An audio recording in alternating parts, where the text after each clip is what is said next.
మనకి దాదాపుగా పత్రికలకి టీవీలలో ఒక లెక్క ఉంది.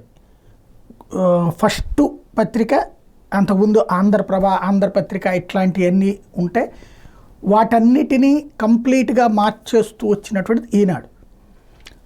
అంతకుముందు జర్నలిస్టులుగా ఉన్నటువంటి వాళ్ళకి శిక్షణ అయితే, అసలు జర్నలిజం తెలియనటువంటి వాళ్ళకి, డిగ్రీ పూర్తయిన వాళ్ళకి పరీక్ష పెట్టి వాళ్ళలో ఉన్నటువంటి సామాజిక స్పృహ ఇవన్నిటిని ఆ పరీక్షల ద్వారా వాళ్ళకు ఉన్న అవగాహనని తెలుసుకుని ఆ పరీక్షల్లో పాస్ అయినటువంటి వాళ్ళకి తామే ట్రైనింగ్ ఇచ్చి తామే జర్నలిస్టులుగా తయారు చేసినటువంటి వ్యవస్థ ఈనాడు స్టార్ట్ చేసింది.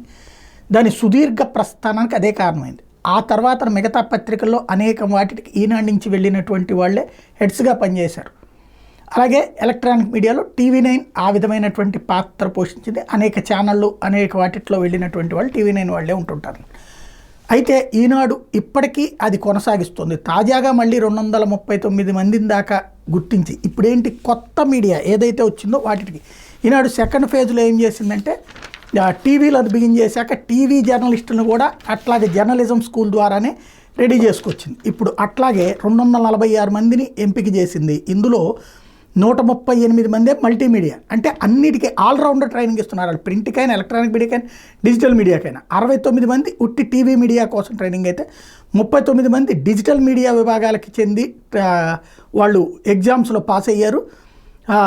నవంబర్ 25 నుండి వాళ్ళందరినీ కూడా అక్కడ ఇంటర్వ్యూకి పిలుస్తున్నారు అన్నటువంటిది ఇక్కడ కీలకమైనటువంటిది. తద్వారా ఈనాడు తన బాధ్యతాయుతమైనటువంటి పాత్ర భావితరాలకి మళ్ళీ అందించే పాత్ర పోషిస్తోంది.